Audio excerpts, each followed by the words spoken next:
Kingdom Pursuits, where you hear from ordinary people instilled with an extraordinary passion. Together we explore the stories of men and women who take what they love and let God turn their passion into kingdom pursuits. Now, live from the Truth Booth, your host, Robbie Dillmore. We have just an amazing treat for you today on this 4th of July weekend. How fun. You know, it's kind of an independence thing. And so we've got sort of a patriotic / independence. I don't know, but there's something really special that's going to happen on today's show. So I'm really, really glad that you tuned in and you get to share in this. We have with us Charity Martin, who is the author of His Life for Mine, a missionary journey. And the story behind this is just kind of mind-blowing just to begin with. My wife and I were on the pastor's cruise here a few weeks ago. And we sat down with Charity's father, Dan Balsam, who's the pastor of, is it? Triad Church. Triad Church. I almost said Trinity. I'm glad I said Triad. Yeah. And he began to tell us this story, and then unbeknownst to me that I'd forgotten that this other man sitting at the table with us had been on one of my shows before, and that before this book was even out, he kind of shared the punchline. Mm-hmm. Yeah. And so now here we've kind of come full circle back to this story, which in its own way sounds tragic, but Charity, why don't I let you just kind of describe what happened? Oh, okay. My sister, Joy, was a missionary. She started doing missions work when she was about 14, which as a mother of a couple of teenage missionaries myself, I looking back, I can see how terrifying that must have been for my parents to let her go and do missions work as a small person. You still want to protect them when they're that age. There's so much they don't know about the world. But she said, I'm going to be a world changer. And so she did. She went on mission trips starting at age 14, and she visited 20 countries in her life doing missions work. She just bounced around. Sometimes we didn't even know what country she was in, just what part of the world she was in. And occasionally we would hear from her, I'm here now. And we're like, okay, good. She's good.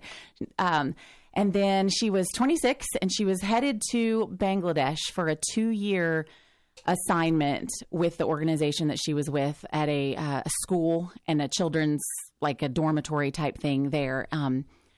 She had been there once before and decided to go there long term. It would be her longest term assignment. She mostly would go for short periods of time, but this was a long-term assignment, and she had 6 months before that started. And so she went to Malaysia in that time to work at an orphanage there until they were ready for her in Bangladesh. And that she had been there not very long, 10 days maybe, and she wasn't feeling well and got up from dinner and went to the bathroom, and they found her collapsed in the bathroom and rushed her to the hospital in Kuala Lumpur, which is a great hospital and had all modern technology. And the first thing that they told us, and it was so frustrating because we were hearing everything 12 hours time delayed, because so it would be the middle of the night when the doctors were actually working with her, then we wouldn't hear stuff all day long. We'd wait and hear nothing because it was the middle of the night over there. But they said there's an abnormality in her brain. We don't exactly know what's going on. For a while she was awake and communicating with the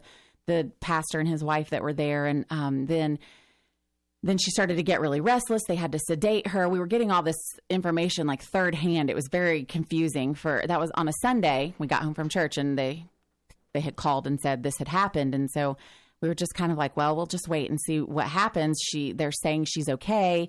And then she became unconscious and they weren't able to figure it out. They ended up discovering she had an AVM. I don't know the exact medical term for that, but basically a malformation in her brain that had ruptured and was bleeding into her brain. So they did emergency brain surgery to evacuate that bleeding. And while she was in recovery, she had a massive brainstem hemorrhage and died within 12 hours. So Sunday was the day she collapsed, and Wednesday she passed away.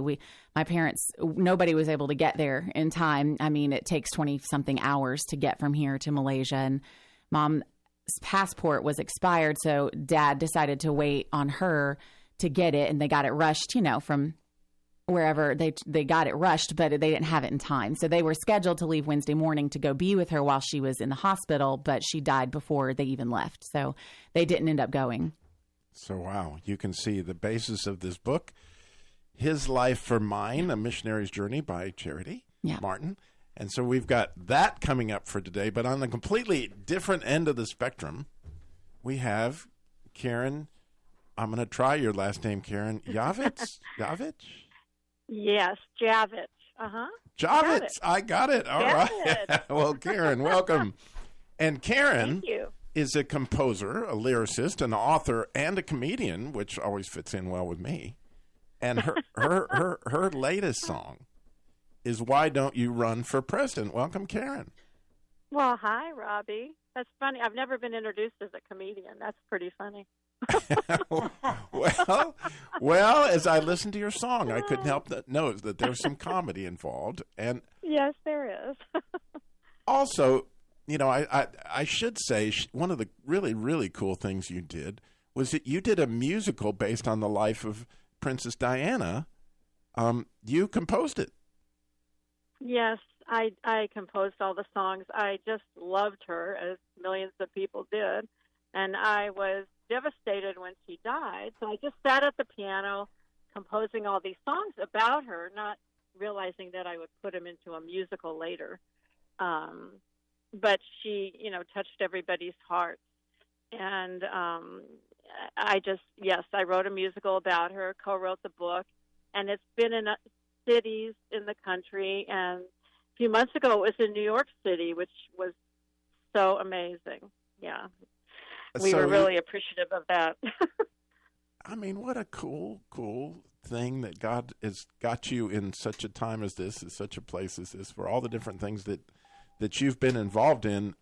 You know, when I look through in another thing that you did, in fact, the biggest video that I think you've got is the one on the lady that had 14 kids. You wrote a song about having 14 kids. The Octomom, yes. She had 8 kids at one time. So, yes, I did a song about that. And I was really surprised at all the hits it got. Go ahead, Robbie. No. I mean, this is where you can see the comedy, because apparently that Octomom already had 6 kids. Yes, she did. And so she had these new 8 coming home with her. And right. So the Octomom, which, by the way, you know, if you go to kingdompursuits.com, you can see her website where all this stuff is. But this song is from the point of view of one of those babies. Of the baby. Yeah, I know it. In the nursery with 7 siblings, you know. It's really funny. It really is. So, in honor of Karen, our bump music today will be one of two things. It will either be her, you know, Why Don't You Run for President song, which we'll play here in a minute. And the other one being that she wrote, which is very cool. And you may be wondering, Robbie, why aren't you getting to your riddle? I'm going to get to my riddle. I couldn't really bring myself to do my riddle and tell my jokes in light of the first segment here, because of what all we talked about. So I'm going to do that in the second segment. Oh. Okay. But her other thing that Karen has done is she has written a happy anniversary song that it is our hope and her hope that will be as popular as Happy Birthday to You, because an anniversary is a huge deal, isn't it, Karen? Absolutely. I was going to sing it to you if you would tell me your wife's name and how many years you've been married. We have been married 31. 31. And what's her first name? Her name is Tammy. She's actually sitting right in front of me. Oh, did you say it was Tammy? Yes, her name is Tammy. Yes, go ahead and sing it. Can I sing it to you? Okay. Oh, please. Here goes. It goes. Happy anniversary. Happy anniversary. Robbie and Tammy, we're so happy to celebrate your 31st anniversary. There you go. That is awesome. And so Tammy is feeling it right now. When we come back, we're going to hear more of Charity's story about her sister and her own life and how God got her writing this book. We're going to hear how Karen started on her journey. We're going to hear some great comedy, and my riddle is coming at you. And it may be the most difficult riddle I have ever riddled. So I'm naming myself the Riddler today, that I have a riddle worth riddling that you will have a chance to riddle when we come back. Stay tuned.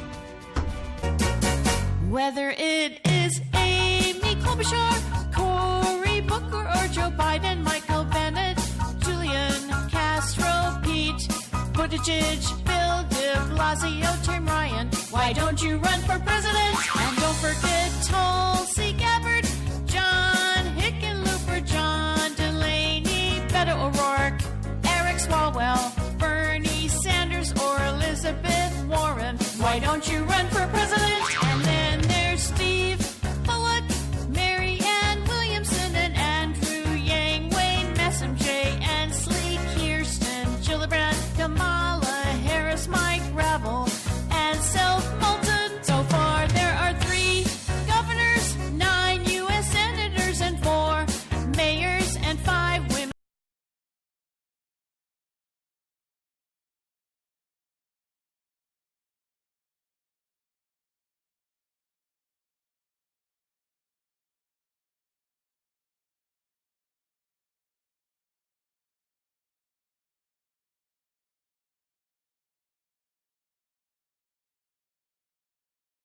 Oh, there you have the musical stylings of Karen Yavich. I mean, how funny is that? I'm going to say it right yet. I just struggled. Anyway, so you knew that my riddle was coming. So speaking of president. Yes. All right. Uh-huh. You may not know this, but the president of the Golf Channel was actually chairman of the board. Sorry to all those people who love golf out there.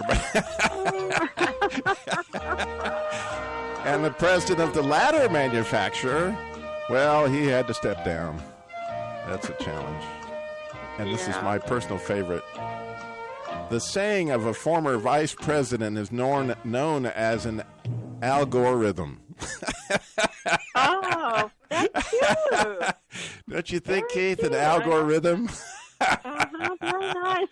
So here comes the riddle of riddles. Of all my riddles, I can never remember riddling anything like I've riddled today. Oh, so in Karen's song, Why Not Run for President, she mentions that there are 3 governors, 9 senators, 4 mayors, 5 women, 6 congressmen, 1 entrepreneur, and I do love this, 1 best-selling self-help author. They're all running for president. But which? But which? Why don't you run, Ronnie? But which presidential candidate? Here comes a riddle. Which presidential candidate is missing, based on Proverbs 29:18? Which presidential candidate is missing, based on Proverbs 29:18? And that candidate, that way that Robbie thinks would be what kind of doctor? Okay, so think like me, and then think of Proverbs 29:18, and go, what kind of doctor might that candidate be? And he probably would win, too. I'm just saying, Karen, because that song is absolutely hilarious. And so... Oh, thanks, Robbie. I'm wondering how you were inspired, to... Well, politics is very funny. The Democrats are funny and the Republicans are funny. So, I mean, all of a sudden, every day, there's more people running for president. I hadn't heard of half of them, I hadn't heard of a third of them. Yeah, right. Especially the, self-help author. She's a spiritual medium. I had heard of her because she's a medium. But how did she get to running for president? I mean, so why don't you run? Why don't I run? Why doesn't everybody run? Absolutely great. And by the way, you can go to you can go to kingdompursuits.com. Let me get my website right here. kingdompursuits.com, and you can see Karen Job. Yeah, like I don't know what. It's Jaguar. Javit. Yeah, there you go. Her videos there, her songs, and again, really quite a story that we're going to get to more in today's show. But getting back to Charity Martin and her book, His Life for Mine, we were talking during the break. My wife has joined us because she wanted the chance to meet Charity because we talked to her father. My mother-in-law, Nelda, is with us too. But we were talking about, wow, that time that, was it really hard on your parents? because they couldn't get there in time. Right. And then the situation with the body. Could you share some of that with the listeners? Because I think that's intense. Right. Yeah, sure. So because we weren't able to get there. And then when we began the process of trying to bring her body home, it was very expensive. I feel like I remember it was around $13,000, and that just wasn't feasible. So she was cremated in Kuala Lumpur, and then the U.S. Embassy mailed her an urn with her remains in it home to us. So the closure was long in coming because of that, not seeing her body, not actually, I mean, you know that she's gone, but still she doesn't feel gone. I would wake up from dreams for probably 2 years that we had found out that she wasn't really dead, that was just something that someone had made up, that she'd been taken prisoner, just crazy things that your mind does when you're trying for something not to be real. But when her ashes arrived, we had a headstone made and we buried them at my sister's property, her remains there. We had a little family service, and it ended up being a blessing because now we are able to go there and plant flowers and pull weeds and remember her and talk about her. We built a stone wall. Some of our cousins came and helped do it. And it became like this therapeutic memory thing that we do now, that we have a plaque made that says the Joyful Garden. And so now looking back, I can see that as the mercy of the Lord, because you have to bury a body in a cemetery. You can't just bury it wherever you want to. And we would have been stuck visiting a cemetery, whereas now we can go and work together and be together. And so the way that the Lord is merciful, even in like the saddest, most horrible thing ever, it's overwhelming and amazing to see his mercy looking back in that situation. So one day you feel the knock on your heart to tell this story. Yes. Well, it was my dad's idea. And he's like, I think I'm going to write down some of Joy's story. And I was like, that's a great idea. And I want to read it when you've got some stuff written. And, my daddy's a preacher, so he can tell a whole thing from start to finish in 25 minutes. And so he can, and he's a wonderful storyteller. But when he gave me what he wrote, I was like, this is like 4 pages. This is not a book. So I have all the words. Let me take a crack at it. So I've never been short of words since I was very small. So I, talked to my husband about it, and he's like, hey, I have an idea. And kind of we batted it back and forth a little bit. And I was like, I'm just going to sit down and just see what comes out. And so, I got 15, 20 pages written, and I printed it out and took it over to mom and dad's. They were moving into a new house, so they were painting. I was like, let me just read you what I wrote. And so I read it to him, and I was like, I can pitch it. If you want to write it, I will, hands off. This is just an idea and something that the Lord kind of gave my husband and I when we were chatting. And Daddy said, won't you pitch it on paper and let's see what happens? So I was like, I will. So that's when I started writing. And then. So what was the pitch? Well, just the beginning, starts at the end, actually, the beginning of the story. We started from the end and from a vision that my sister had the day that she died, of an angel coming into her hospital room and saying, come with me, and I want to show you something. And then a journey around the world and all the places that she had been. And so I wrote that, and then I went back and wrote a little bit of us as kids. And that's what I shared with mom and dad. And they're like, yeah, do it just like that. So It was a process, because I knew her at home, but I didn't know her as a missionary. So I had to read her journals and talk to her friends, and yeah. So Karen, is all the things that you have written, which amazing stuff, because you're an author as well. Which one did you feel the Lord just really hammering down on you? Well, when I hear Charity's story, it's so touching and it breaks your heart. But and I think because Charity is talking about her, it reminds me of Princess Diana, because Joy was a missionary, and in a way so was Princess Diana, and she was out to help the downtrodden. She had so much empathy and compassion, and I think I got inspired by God to write about her, definitely. And once I even had a dream, because I was a little questionable as to should I do this or not.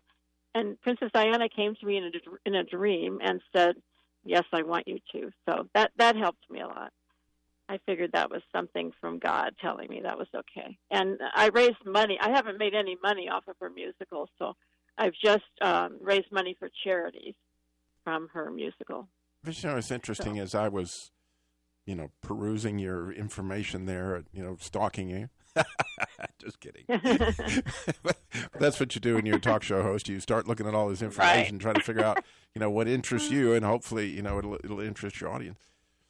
So what kind of grabbed me was that the lady that sang the song on YouTube from your Diana movie, Mm-hmm. you could tell that she was moved. I mean, the way she set it up, that this woman was like, this is my favorite Karen, and she could say your last name, Javahich. Oh, yeah. I know. You're talking about Erin, right. I know it. Karen Sokoloff Javits. She even said my middle name was tight. You don't need to hear that. So, I mean, and she was just like, and you could tell that Yeah. that you had touched her heart. And that's the thing about music, Mm-hmm. is it touches people's heart. And that's the beautiful thing about that Diana musical, is that you could see where this person's heart has been enriched clearly by, being able to share in the creative process of singing a song. There's more to it than just obviously, saying the words. To do it right, I'm supposing as an artist, right, it becomes part of you, right? Yeah, definitely. And when somebody sings it, oh my God, you just can't believe it, and the emotion that's coming from the I actually can, because I write Christian Car Guy Theater, and when I have actors play the roles and the right words I wrote.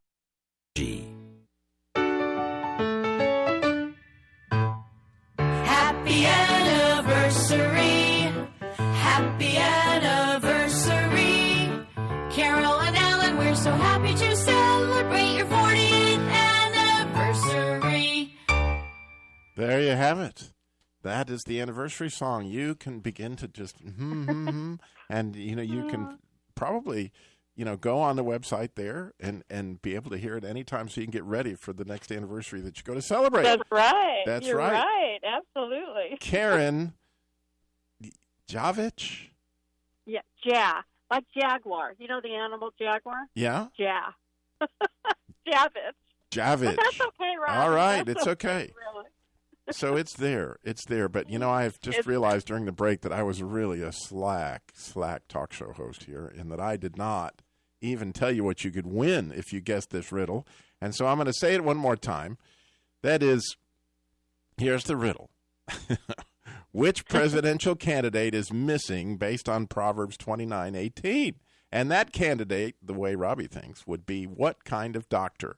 And if you can guess that, you need to call us, and I'm shocked that nobody's called yet, but I didn't give out the number, 866-348-7884, 866-34-TRUTH. I'm challenging you out there today. Can you riddle this riddle? Which presidential candidate is missing based on Proverbs 29:18? And that candidate would be what kind of doctor? And if they can guess that, Keith, tell them what they'll win. Well, Robbie, today's prize is a book from the King of Pursuits prize vault, as well as some goodies from Christian Farmers Outreach. And I'm talking back scratchers from the Christian Farm. I mean, they have beads on them that will help you share the gospel. We've got goodies. If you can riddle this riddle, you've got to call us. And I'll be really disappointed if somebody doesn't get it. Come on now. 866-348-7884 is the number to call in and win. 866-34-TRUTH. So, getting back to Charity and our story, when I was listening to what we talked about earlier, that the idea that your sister had this vision/dream, can you kind of take us back into that a minute? I mean, sure. She said that an angel. Was this in a conversation on the phone before she passed away? Oh, no, my other sister. So I have 3 sisters total. My sister Sarah, the day that Joy died, had a dream of an angel coming into Joy's room and saying, "Come with me. I want to show you stuff. I have things I want to show you," and taking her kind of back through her life at the beginning of her missions work and showing her how her life had impacted the kingdom. And I mean, isn't that what we all want? Everybody wants to see how their life has had an impact for the kingdom. And the angel took her, and they went back through, starting at the beginning of her life. And by the end of the story, the angel has brought her all the way up to the present time, and they returned to where they had left from, which was her hospital room, which you don't really know at the beginning intentionally, because it's a story, and I wanted it to be a story that draws you in from the beginning. So for the most part, you don't know, unless you knew her or know us, that she died at the end. So, and I wrote it that way on purpose because I wanted it to grab you, the story, not just the fact that she had died. Because my dad said, if you're going to do something with your life based on the fact that you knew Joy, don't do it because she died. Do it because he died, the Lord, because Jesus died, because that's the way that she lived. She lived like every day was a day to advance his kingdom. And so in the body of this book, is her journals. Yes. I read through all of her journals. There were so many. It was a humongous stack. And I started at the beginning and I read all the way through. And my wife asked a wonderful question. She should be the talk show host. But she said, during the break, she said, wasn't that hard? Yeah. Well, at first it was sweet. It was like talking to her, but hearing her inner struggle that she wouldn't have shared with any of us. She was careful, especially with mom and dad, not to worry them by telling them some of the times that she wasn't sure what she was going to do next or where the money was going to come from, or when she was afraid and she didn't know. She was careful to kind of shelter us a little bit from that. So getting to hear her heart after she died, I felt like I knew her differently than I had known her while she was alive. So it was really sweet. You know, as I got closer to the end, it got harder because I knew, counting the stack, how many journals I had left before I got to the one that she had just started. I mean, there was probably maybe 2 or 3 entries only in the one that she bought to take with her to Malaysia before she died. So getting closer and closer to the end, there was this dread, but mostly it was sweet. It was like getting to know her. Wow. And Karen, as you were, I'm thinking that as you were writing the musical on Princess Diana, I imagine you became much more intimate with her as well. Yes, absolutely. And it seems like there's similarities between, Charity's sister and Diana, because Diana finally knew what she was going to do, and she was going to help in the world. She was going to help, all the downtrodden, and then she dies. Well, it seems like that was sort of similar to Charity's sister, She knew what she wanted to do, and she did it for as long as she could do it. And then, unfortunately, she died. And one thing that's really cool about my sister is that since she has died, it's been amazing to see how many people, including my own kids, that have taken up the call to missions because it was an inspiring story. And that's been just a sweet, beautiful thing from the Lord, that nothing has been wasted. Our great sadness, even that he didn't waste. And he expands his territory every time I get to speak about her, which is so overwhelming to have a dream come true in your life on the heels of the most horrible thing that you've ever lived through. And he's very faithful in expanding his kingdom. And we don't have to understand why he does what he does. And that's a beautiful thing that he's taught me, is teaching me, is that I don't understand his ways, but I can trust him. I can trust him to advance his kingdom. And that's how Joy lived, and that's how I live now. Well, the other thing that's fascinating about your story is you have a daughter. Yeah. Who, when she was 8 years old, tell a little of that story, because this will pull on your heart. Right. So she was 8 when Joy died, and she said to us very shortly after that, "So I want to be a missionary like Aunt Joy." And we said, "You're 8. So you're going to have to wait a minute." And she said, "Well, how long?" And we said, "How about 13? How about when you're 13, if you still feel like the Lord wants you to go on missions trips, we'll talk about it." So the day she turned 13, my husband said it must have been midnight. He was up doing work on the computer, and she comes downstairs. It was like her 13th birthday, so 12:03 on her birthday. And she's like, "I'm 13. Can I be a missionary now?" Wow. Yeah. And so she went that summer on her first trip. Our church does quite a bit of missions work. A lot of it inspired and coming about after Joy died. And the impact that had on our church body. And so now we go to the Dominican Republic and to Kazakhstan and to Bangladesh and places like that every year. And so she went to the Dominican Republic that year, and she's been to Kazakhstan and she's been to Bangladesh. Now that we partner with the people in Bangladesh that Joy was supposed to go and work for 2 years with. They came to America and met us, and he spoke at her funeral, and the cool connections that the Lord has made. So Faith has been there and done work, and this summer she's going back to Kazakhstan.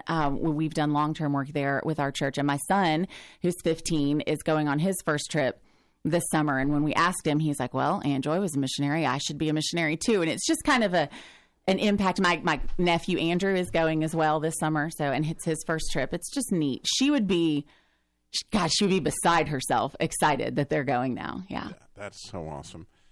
Well, as I was listening to that, Karen, I couldn't help but think that, Princess Di's sons, have kind of taken on their, and I had my wife, I put the mic in front of her that she would help me because I don't know their wives' names, but she does. I guarantee it.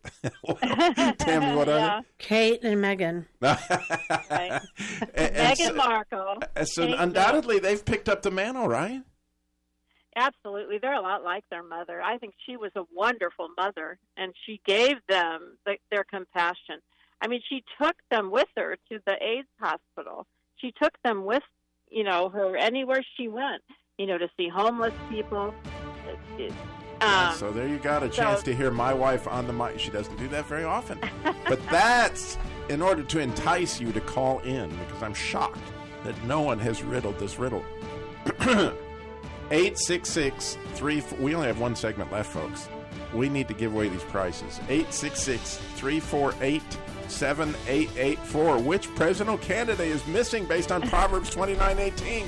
You can do this. Go look.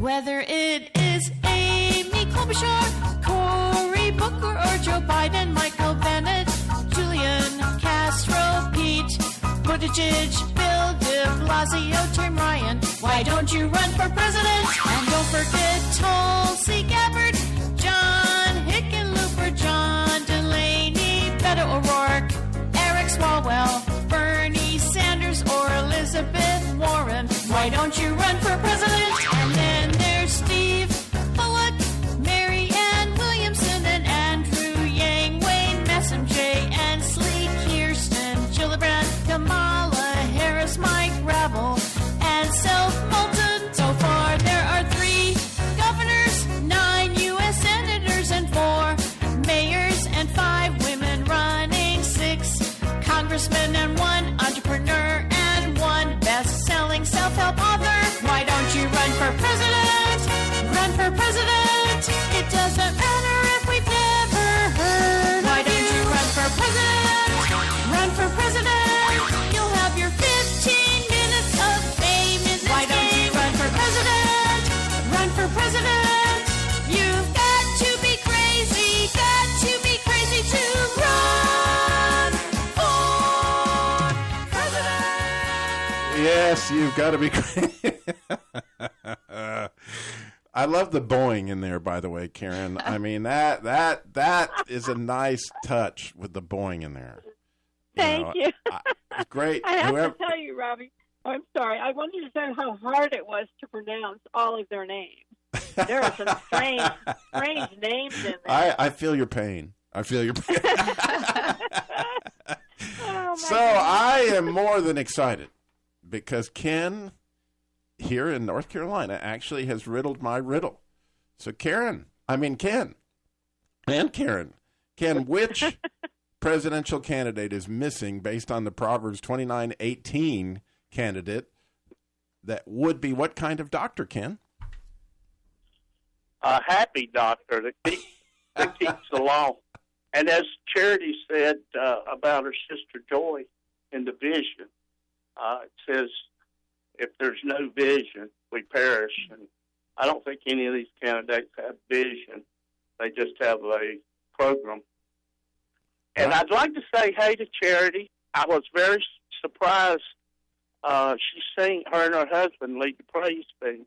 I hear her every Sunday. Oh, hi. And her whole family. Oh, I'm so glad you called in. And you're right about the vision. And I was thinking it would be an optometrist that needs to run because they would be a person of vision. Yeah, well, I think it's. I kind of read your mind that it wasn't that it was an unnamed person. Aha. I think the only one we have as president right now is got the vision for the country. Well, thank you, Ken. Anyway, I appreciate your call very, very, very much. And you have won the the Farmers Outreach back scratcher, which is really, of all the back scratchers I've ever seen. Man, I really need your that back right will now, never long for another scratch as long as you live. I got gout in my right arm. Oh, well, you'll have to use your left one in order to do it. Well, I know, but that'll help. All right. Thank you, Ken. God bless. But it don't rush. All right. All right. So, I asked a Charity a question in the break that ended up with us all in tears. I just simply said, what was it that when you heard you were going to come on the show, you wanted to make sure that God got said? And she started, and wow, before we knew, we were all crying. So I think this is worth listening to. Charity, if you wouldn't mind sharing again, kind of what you just said to us. Oh, good.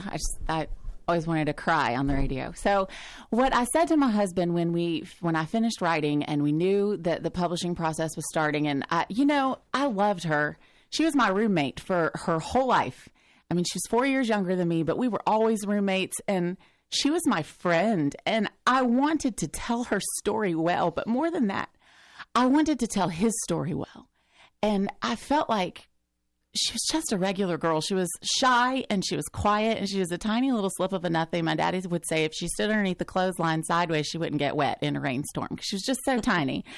And that a little girl from absolutely nowhere could do one step and then one more step and then one more step that the Lord asked her to do. And then her life would have eternal impact. I wanted everybody who read this story to think my life can have eternal impact. If I am willing to say yes to the Lord, my life can make a difference. And the cool thing is, in writing it, that became a real thing in my own heart, that I'm just a regular girl too. I'm nobody. I do toilets every week, and laundry. I'm just a regular girl. But if I can say yes to the Lord, then my life can have impact for the kingdom. And isn't that what our lives are really supposed to be about, is to impact the kingdom? Aren't we really supposed to be telling his story? And if we're not, then what are we doing? If we're not saying yes to him, then what are we doing? And Joy said yes to him, and she said it when she was afraid, and she said it when she didn't know what it was going to look like next, and she said it in her death.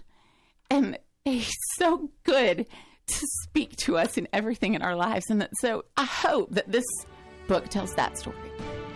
Wow. Karen, thank you so much for saying yes to the Lord in so many ways that you have. It's been wonderful to have you on today.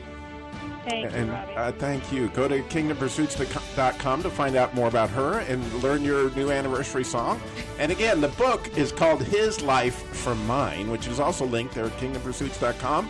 Charity Martin is the author. You don't want to miss that. And then review it on Amazon so other people can see what an ordinary person can do for God.